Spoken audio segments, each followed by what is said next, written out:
We are back with more NBA playoff coverage, and in this one, I will be covering Game 4 of the finals match between the Pacers and the Thunder.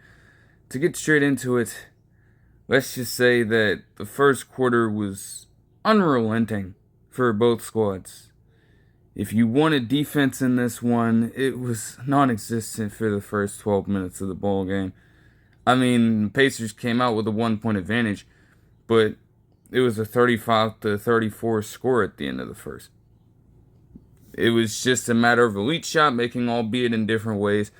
The theme for the Thunder earlier on was the fact that they just couldn't stop the Pacers from spacing the floor at all, whereas the Pacers could not really keep up all that well with the Thunder when it came to scoring in the paint.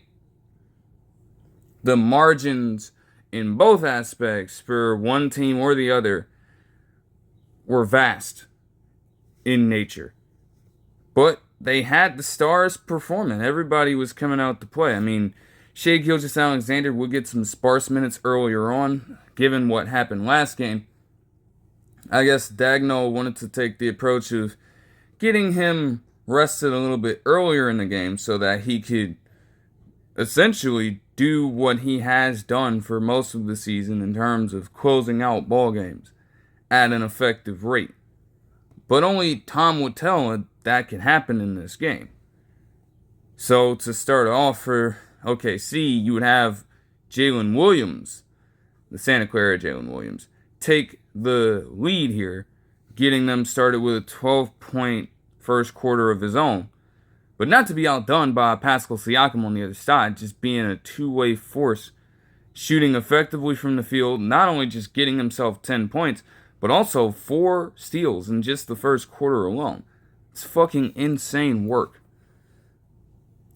And you felt like the Pacers would need a little bit more of that in terms of forcing them to turn the ball over if they wanted to come out of this game with a 3-1 series lead. Now, they did get sloppy on the defensive side of the ball again as the second quarter would go on here, because you're continuing to have guys like Alex Caruso and Chet Holmgren heads their way down low for easy paint possessions when they'd been killing you from that range of the court anyways. To just let it happen for free instead of getting in there, jamming them up and forcing them to shoot the basketball would incrementally begin to hurt them. But their three-point shooting kept the Thunder, to be honest with you, very stagnant. You know, every time they would try to make some progress, they themselves could not stop the three-point line, largely because of the fact that they were just hell-bent on playing in this zone that allowed them to just get torched from the corner. They had at least 6 threes at some point in the second half from the corner alone, and they were very effective from that range. Meanwhile, the Thunder were just stuck on 1 3-point make on way fewer attempts. They were lucky to be in the game, given that, because obviously they're more traditional in the sense of, you know, trying to get the mid-range working and trying to impose their will in the restricted area. They're not necessarily a 3-point jump shooting team. But if they continue to be that sloppy on that side of the floor when it came to guarding the perimeter, they were going to be in some trouble. Timely turnovers would be forced, though, to help them keep pace.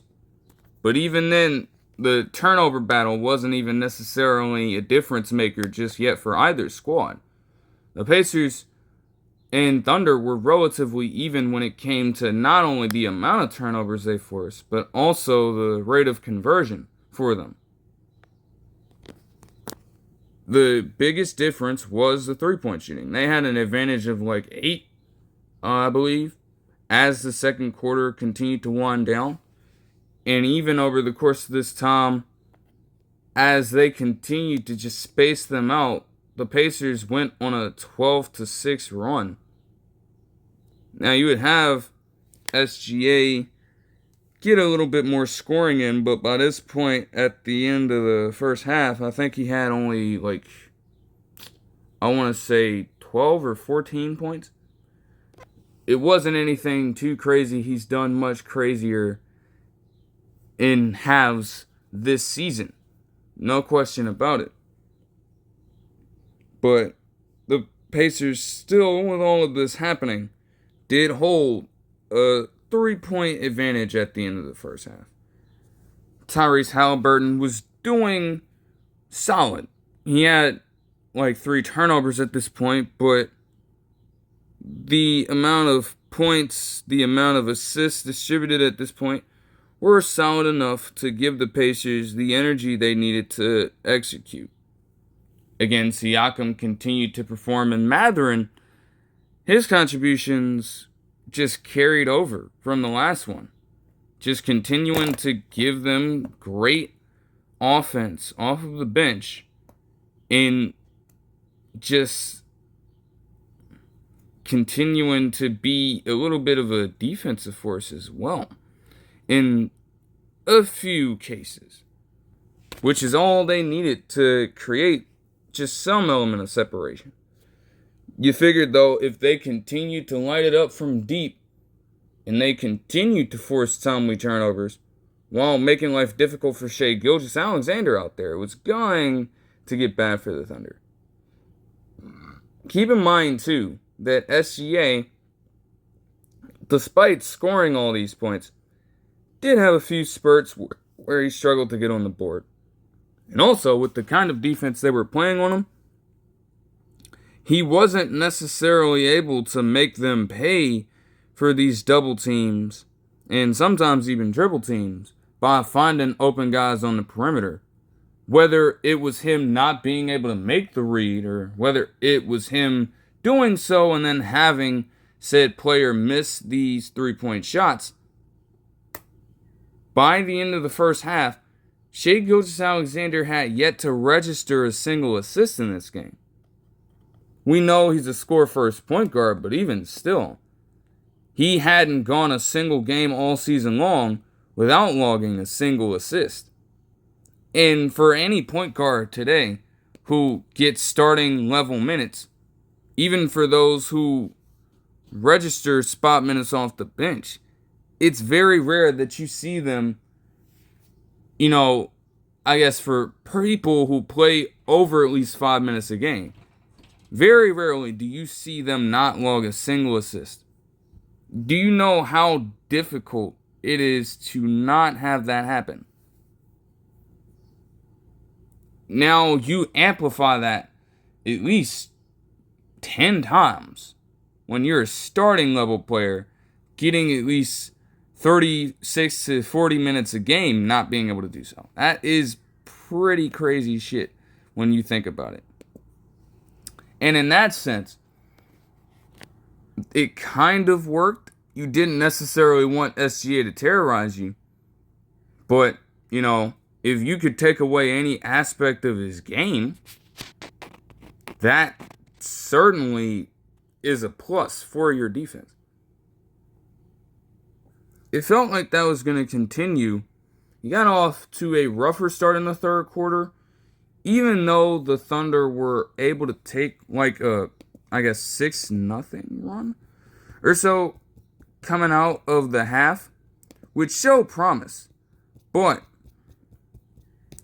the Pacers would storm right back with the help of none other than Obi Toppin, cashing in 3-point shots at the right time because they weren't necessarily allowing him to get to the rim like he's more accustomed to doing. And the fact that he, this regular season, took the strides he did to become a better 3-point shooter certainly helped and has been a key element of what's kept the Pacers alive in this series.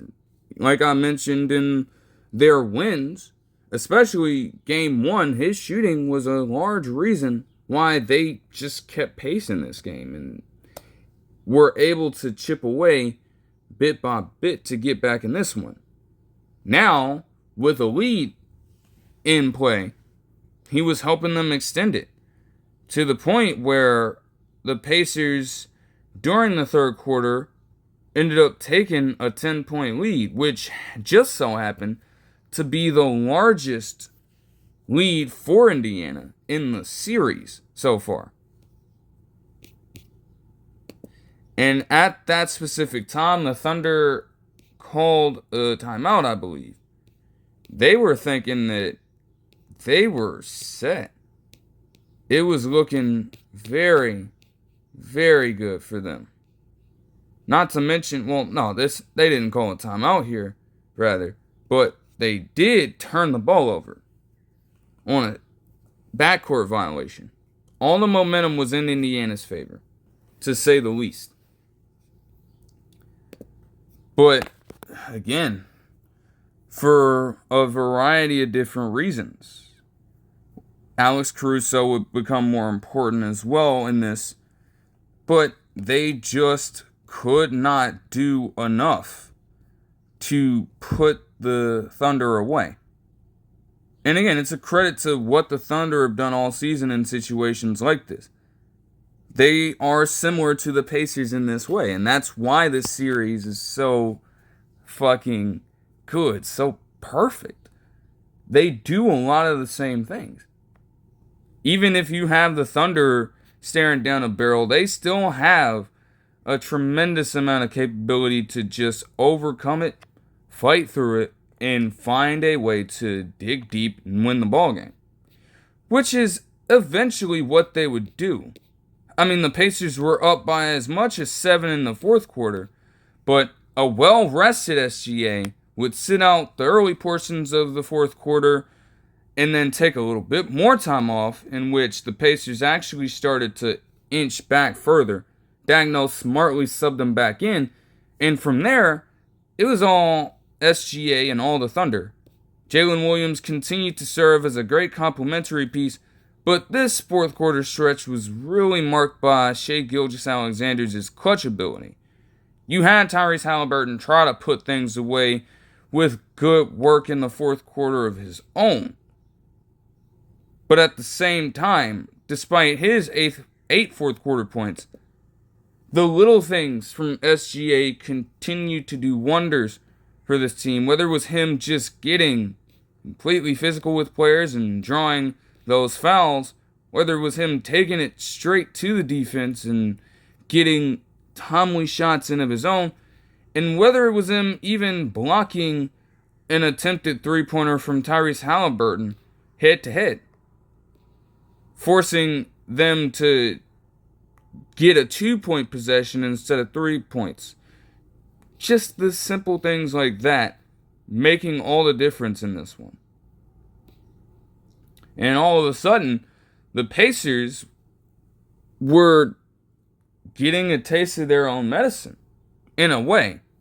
Now, not necessarily in the most dramatic fashion, and you can argue that Game 1 was a little worse from the Thunder's perspective than Game 4 was from the Pacers' perspective, but it's a huge missed opportunity when you think about it, as the free throws from Shai Gilgeous-Alexander would continue to put them away and also get him to a 15-point fourth quarter after struggling by his standards for most of the game.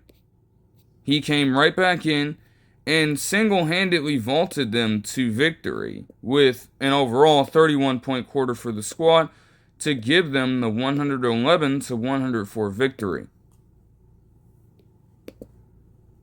It's just, when you think about it, they did everything they needed to do, Indiana. They outshot them from deep by a mile. They were able to steal a few more possessions. They had a little bit of an advantage in turnovers for a while. And yet, in the fourth quarter, all of that completely diminished. They didn't make a single 3-point shot. in that time as a team. They couldn't generate offense in the same ways that they were earlier in the ballgame. And defensively, they were getting outmatched from the physical sense. There were a good amount of fast break opportunities that they had in the fourth quarter. And even when they would try to get physical, it was just reckless. I mean, on one account, Jalen Williams ended up getting some free throws because he got tremendously banged up trying to stop, I think it was Aaron Nesmith, from getting a bucket. While you shouldn't necessarily be trying to get yourself injured in cases like this, you didn't feel that sort of energy and intensity that the Pacers possessed in the earlier parts of this game. And again, you can also say that this is kind of what happened to OKC in Game 3. I mean, quite literally. It's just the roles being reversed. Indiana, clearly with the style that they were playing, tired themselves out a little bit. And you had a rejuvenated SGA come right in and just terrorize them completely. It was a masterful plan from Mark Daigneault. You have to give them credit for that. But if you are the Pacers, you are severely disappointed. Because you definitely know about the odds at this point of teams that win Game 4. And I mean, shit, pretty much in every single series this postseason, I believe, they won the fourth game of the series to give themselves that extra push they needed to close teams out. Now you're fighting an uphill battle to just make sure that you can protect your home court come Game 6. And it is going to be so tough to go on the road into a hostile Oklahoma City crowd at this point. Are they necessarily known for being that always? Maybe not, depending on who you ask. But this is for the first time in quite a while that fans have experienced anything like this when it comes to team success. They're going to be fucking loud as shit. When it comes to audibling, I don't know how much of that you can really do. And granted, even Rick Carlisle in an interview stated that they don't necessarily go for audibles on the court. They have little tells that allow them to know whether or not a play needs to be changed. They don't necessarily do the verbal communication thing with that. But still, that just the amount of focus you'll have could be altered single-handedly by the fact that now everything is even. Both teams split home court advantage. So the Oklahoma City Thunder have a great chance of being able to take it back now. Worst possible scenario for you. It's like, I don't know. And you had a great chance of putting it away, too. It's not like you were coming back from behind and trying to make victory happen. You had multiple leads that were very good, but I guess not necessarily enough. And that's certainly going to eat away at them up until the next game is played. They need to make sure for next game that you're not leaving anything up to chance. Like, you know, of all teams, that no lead is safe. If it's a 10-point lead, you need to be doing everything in your power to expand on that. And you can't necessarily be content with that. If you have that by the end of the game, cool. But for all of the other points of time up until that clock hit 0, you gotta continue to keep fighting. The Pacers know this, and they should be able to build from it. But it feels like this was a pretty great chance slipping right through their fingers. And that was the moment that you waited for, to just forget about all of those kinds of aspects of the game that got you here in the first place. Like, you pride yourselves on being a team that capitalizes off of those mistakes when teams just try to assume that matches are over. You have snuck up on them constantly to reign yourselves victorious.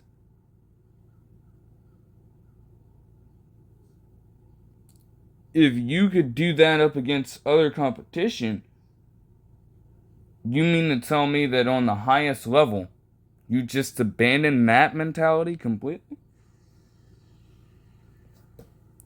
And not to mention, again, they had everything going in their favor.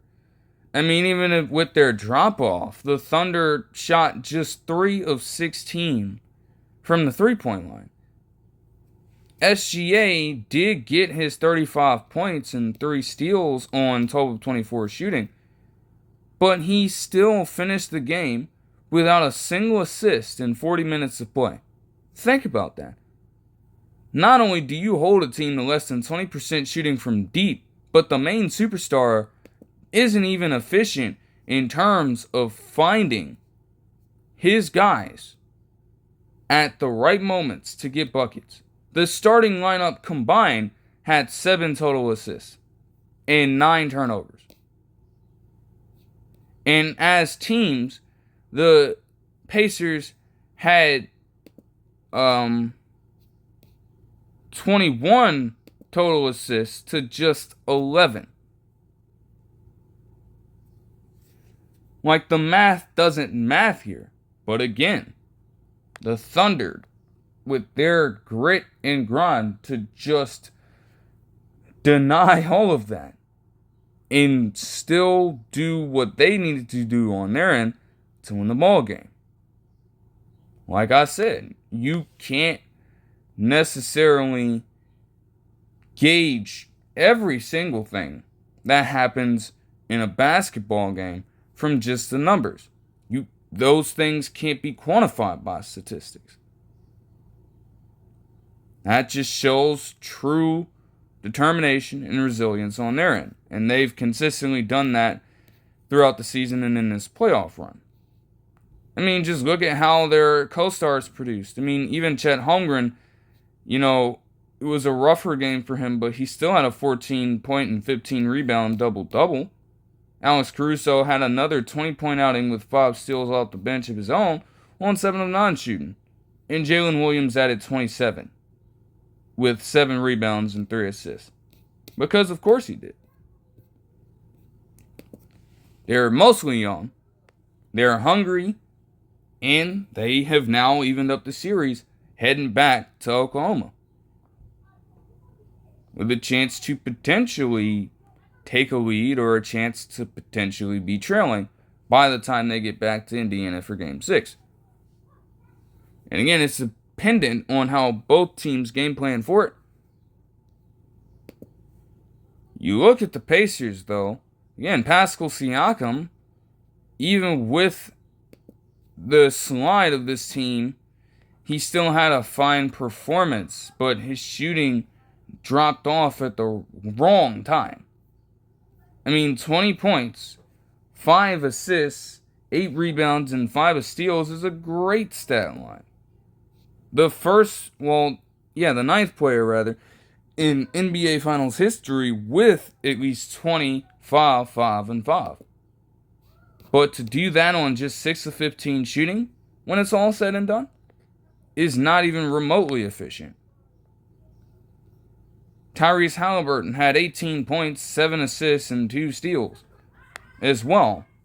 which again is pretty good, and he did have an 8-point fourth quarter with some timely shots of his own to try to keep the team in the right path.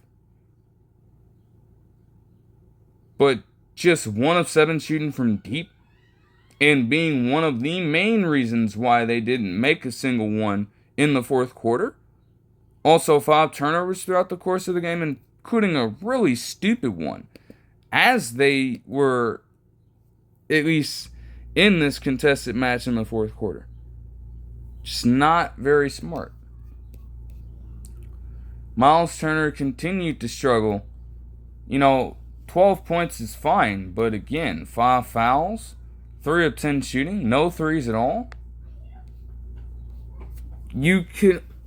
I guess I could say, though, that would change. I don't expect him to have a game where he just goes that quiet from 3. But this series overall has not been a good one for him. He needs to become more efficient, just generally speaking.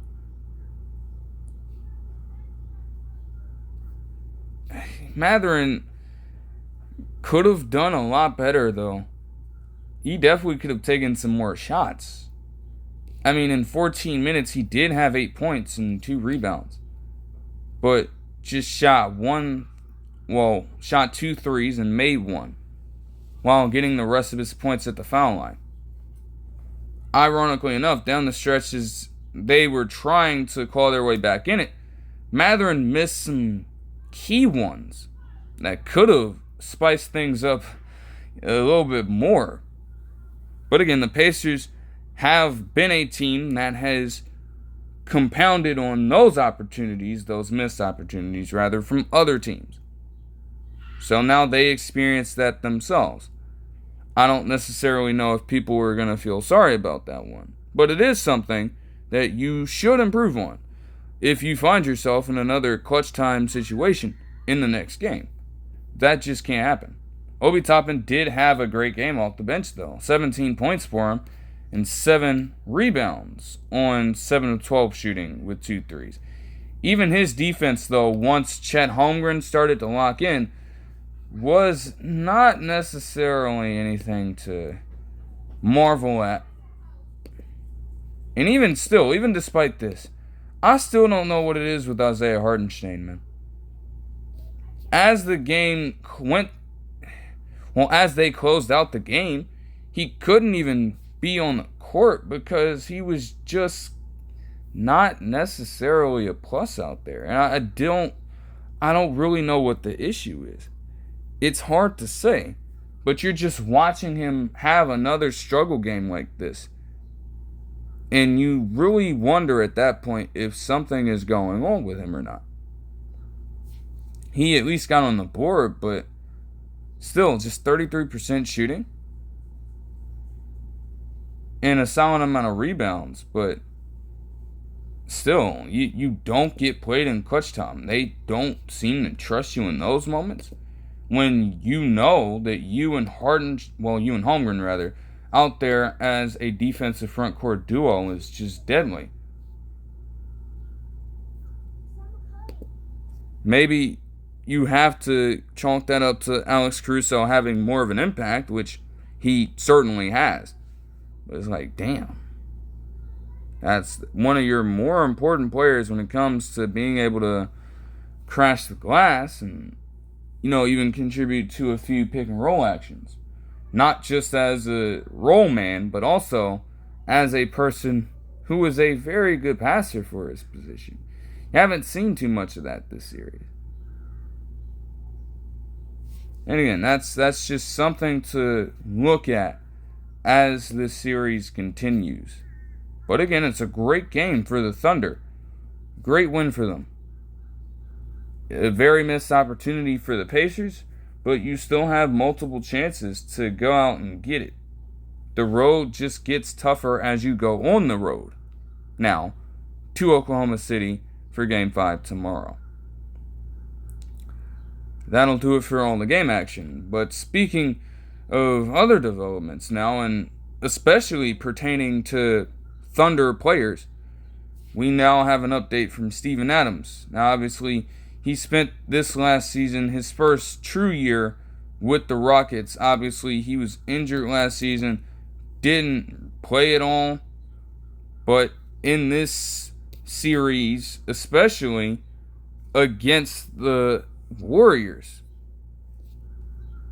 we could not do it justice to just verbally explain to you just how much of a menace this man was on the offensive glass when he played. Not just from a numbers perspective, but literally from the eye test, how demoralizing it was every single time you would see this man go up and grab a fucking rebound to steal away a possession or even extend one and get some points of his own. And, the Rockets as a whole, they obviously lost the series. They had co-stars like Jalen Green, especially Jalen Green, struggle in this series, but the one constant for them was his rebounding ability, and that coming in tandem with the tall lineup that they ran, including Shannon and Smith Jr. alongside him. While the Warriors were able to get it done in 7, it gave them hell. And, the Rockets understand that as they are trying to build a team who can contend for an NBA championship, the Warriors are certainly an obstacle that they will have to overcome in the long run. And it's not just them. You have a boatload of other great teams in the West right now, as they currently stand, and also in the future as younger talent continues to develop, as they acquire different players out of this upcoming draft, and as potential trades start to loom for multiple organizations in just that conference alone. So you are at a point, if you are the Rockets, you have players obviously that you might look to move forward with. And there are probably other players that you want to move on from. I'm especially looking at Fred VanVleet's contract because, again, to take up that much on a player option for an individual like Fred VanVleet might be a little risque. But they are very content, seemingly, with doing the former with Steven Adams, as he signed a 3-year, $39 million contract extension with them yesterday. Just off of that series alone. Now, he played 58 games in the regular season last year. As long as he stays healthy, it's going to be a pretty good contract. He's going to certainly make it work for them. And I don't have a single problem with it whatsoever. It's really just about how exactly you construct things around him. He's not going to be a starter, per se, but you still want to have a solid enough bench that can space the floor, for one. Important when he's on the court, because he's going to be a deterrent to that, no matter what. And you have some guys that can do that. Jabari Smith Jr. comes off the bench. He can shoot, but his problem is consistency. Reed Shepherd, as he continues to develop, could find himself in a bench spot, and he can certainly shoot the ball. Has some very good athleticism as well. So it could all come together for the Rockets. They are a young team, and to have someone who is going on 32 years old once July 20th comes, that veteran presence is just one aspect that will certainly keep this team grounded. But he is also just a damn good player for what they will need him to do. And to retain that in a climate in the league that could change drastically in just this offseason, you'll certainly take it. In other news, earlier this morning, some craziness broke out for the first official trade before this moratorium. You know, there have been a lot of rumors and news surrounding other players at this point, but this one honestly just came as a shock. I don't think anyone could have really saw this coming, though the Grizzlies are in a spot where they may have had to consider doing something like this. But to get on with the details, they traded Desmond Bane to the Magic in exchange for 4 unprotected first-round picks, a first-round pick swap, Kentavious, Caldwell-Pope, and Cole Anthony. I misread it, so I just exploded into some crazy shit. But after giving it a thorough look again, I truly understand what's going on here. And it's still very fucking wild. Like Desmond Bane out of Memphis. We're talking about the same Desmond Bane that pretty much had a very good season with them, at least. And this is in a full season where he could have qualified if he played even better for potential award recognition. 19.2 points, 6.1 rebounds, and 5.3 assists in a 69-game season. It is not anything to slouch at whatsoever. There was a drop-off from last year, but again, even then, he played just 42 games.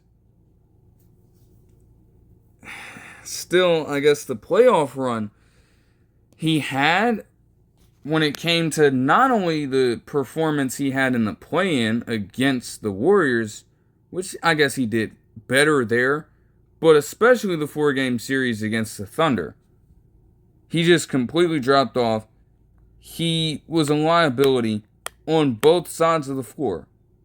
And maybe that's what compelled the Grizzlies to just look at it from that perspective and think that maybe he just wasn't worth the long-term investment. I believe he might have been. Actually, hold on. He might be in the midst of a contract, if I'm not mistaken. Yeah, he's in the midst of a contract extension. But I'm pretty sure that was a 4-year deal. And likely around this time, negotiations for a future one probably would have began. They may not have felt like he was worth that, given that just horrible production when they absolutely needed him to be the co-star alongside Ja Morant that he needed to be, and then assume a leadership role when Ja Morant went down in that series. Even if y'all think that a guy like Jaren Jackson Jr. is the best one on that team, as the lead point guard per se in that stretch, he was still ineffective and didn't do anything to get his teammates involved enough to allow the Grizzlies to fight back. It was more so Scottie Pippen Jr. doing that job. And honestly, when you look at it as they move forward, you could argue that Scottie Pippen Jr. is the better fit for their system. He's not that expensive right now, and honestly, given how his standing is in the league at this point, he probably never will be a player who commands that kind of money. And to have him step into this position and kind of be the second coming of Tyus Jones, ironically enough, after they had to move on from him and send him to the Wizards, along with sending Marcus Smart away to the Wizards eventually because that shit flopped. They'd been looking for that kind of production, and Scottie Pippen Jr. provided it for them gracefully. Even in that series with his struggles, he at least had a couple games where you could argue he was the best player on the court for them. You couldn't say that about Desmond Bane at any one point of time in that 4-game series. Even if the Thunder are as great of a team as they are, historically and in the current context. It was just unacceptable. But with all that being said, this is still a tremendous player. One of the better three-point shooters the league has to offer at this point, and one of the more consistent ones since he entered the league in 2020. The Magic had been struggling for ages, in just this season alone, to get Kentavious Caldwell-Pope to have just an ounce of production akin to his years in some of his later years, I guess, on the Lakers, and also his time in Denver as the centerpiece, or one of the key pieces, on a championship team in Denver. And yet, he went on to have pretty much, by all accounts, one of the worst seasons he's ever had when it comes from spacing the floor and when it comes from overall production. 43.9% shooting from the field ain't bad. It's not. But just 8.7 points is his lowest points per game total since his rookie season. His 34.2% shooting from deep is far below his career average and one of the worst marks he's ever had. And then, literally, same thing. It was a problem in the regular season. Granted, the Magic are a team that can't necessarily space the floor anyways. But when they bring you in for the sole purpose of boosting that element of their squad and you fail to do so, even if it's a collective team struggle, they looked at Kentavious Caldwell-Pope as, I guess, a sort of scapegoat, a sort of cop-out, and they chose to move on from him. It did not help, though, again, in this 5-game series against the Celtics. He was unplayable. We want to drag on Desmond Bane for being a potential liability on both sides of the court. For most of this series, KCP was too. 5 points per game on 26.7% shooting from the field and 26.1% from deep. He went multiple games without even making so much as a single one. In crucial games that the Magic, if he just makes a few, probably could have won too, and extended this series for a little longer. Instead, they got gentlemen swept.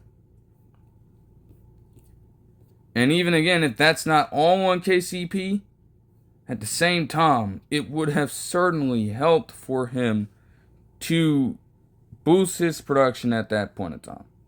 Be the KCP that they thought he would be. And he simply was not.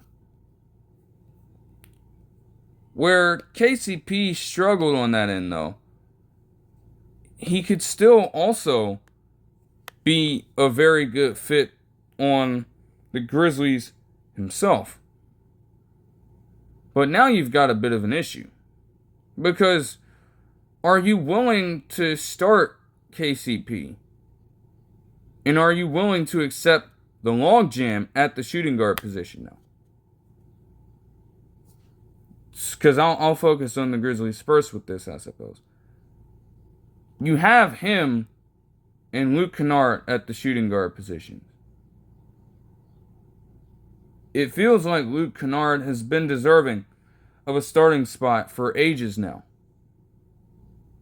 But now, with both of them filling kind of the same role, and I guess KCP having a little bit of defense, or a little bit better defense rather, though he still experienced regression, would you want to split their minutes?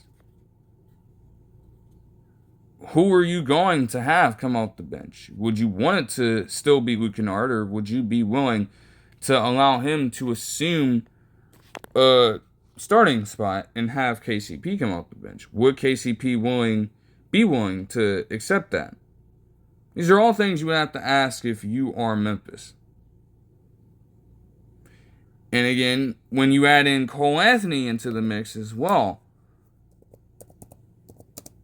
that playoff series saw him kind of boost a little bit of his value.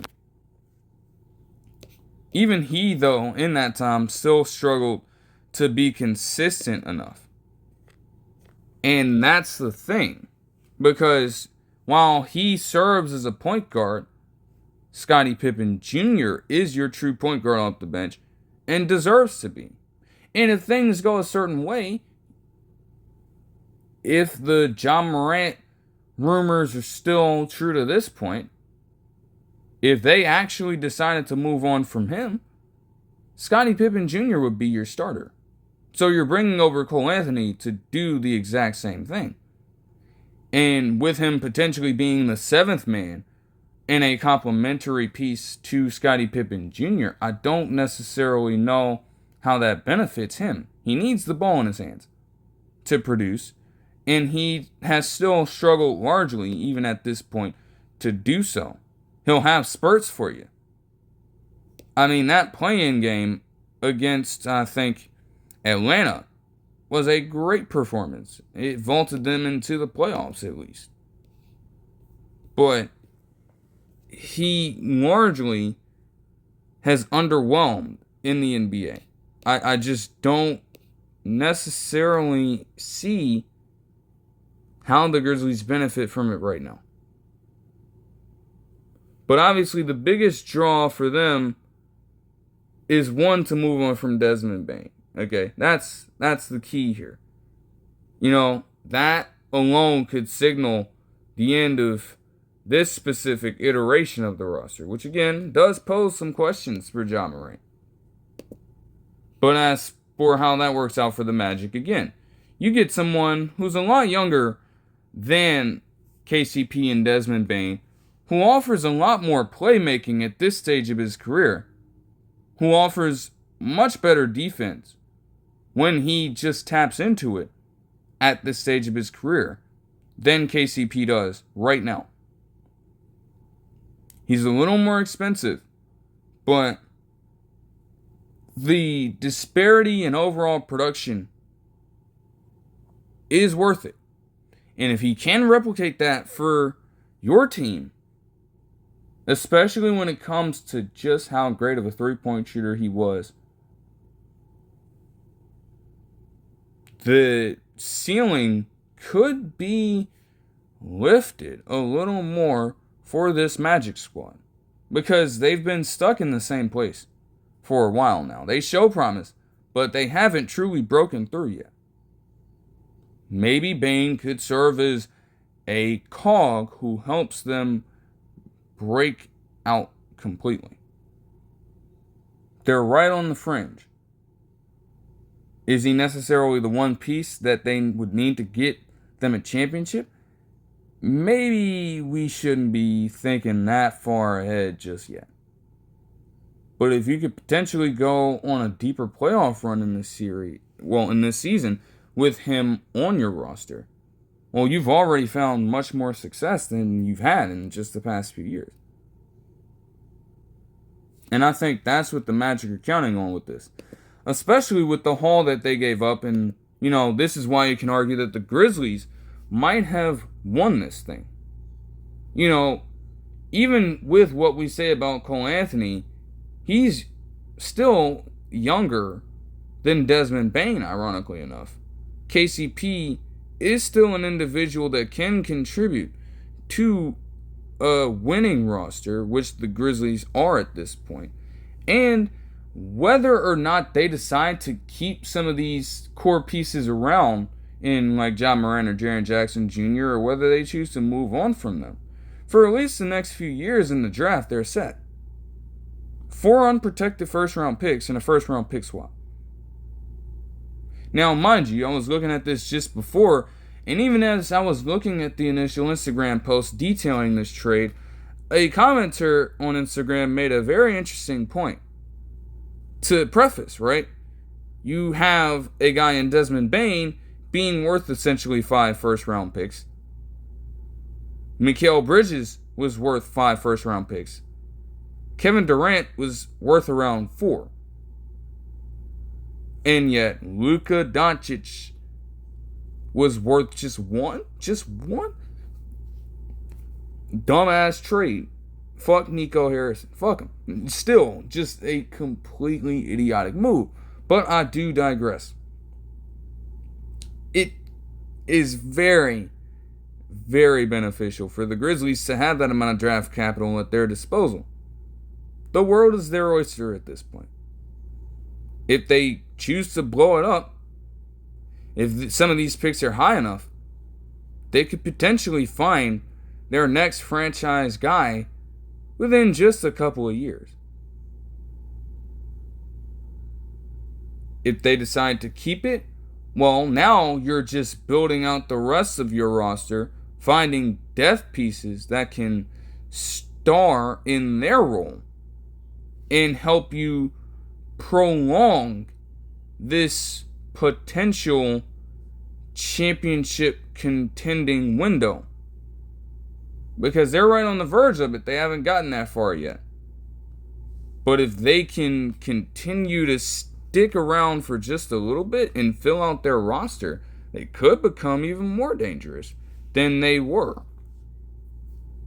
And that could be scary for a Western Conference that continues to just get more stacked. Because it's really about the war of attrition at that point. And it's really about how they stack up against that competition in that conference. It is going to be so tough. So even with you having all of this, there's still a chance that you might not necessarily be able to compete. Only time will tell. Again, there's so much change that is bound to happen. Even with this free agency class not necessarily being stellar by any means, and especially when you look at how things are by position, it's not necessarily the greatest. But there's a change of scenery in play for so many people. So we are certainly going to find out. But overall, I think that, honestly, the Grizzlies might have it. Especially when you look at the fact that the first 4 first-round picks involved here are all unprotected. All of them. Now, in terms of what exactly these picks are, because that would be helpful, I don't think that there was any information released on it right now. But I can just do a quick search and see what exactly is going on. Because without protections, it's truly fair game at that point. Okay, let's see. Yeah. Well, they have the 16th pick in the 2025 NBA draft. The first round pick swap is in 2029. Phoenix doesn't own any of their picks, leaving that unprotected, which would be the 2026 first rounder that they just acquired here. And then they also have first round picks in 2028 and 2030. Without any restrictions. As long as the Grizzlies just weather the storm. And honestly, again, no matter what the other teams that traded these picks away do, the Grizzlies are going to own them all. Just clean fleece right there when you look at it from a draft capital perspective. They don't have to worry about a certain placement in the NBA standings affecting their rights to own the pick. When it comes to how exactly they fare in draft order, that's an entirely different story. But at the very least, they ensure that they will add, over the course of the next few years, at least 4 to 5 different players. And with the influx of talent in the NBA, any number of things can happen in the next 4 to 5 years that could lead to them deciding to move on from some and bring in other talent via the draft or via free agency. So from that perspective alone, the Grizzlies probably have the edge here.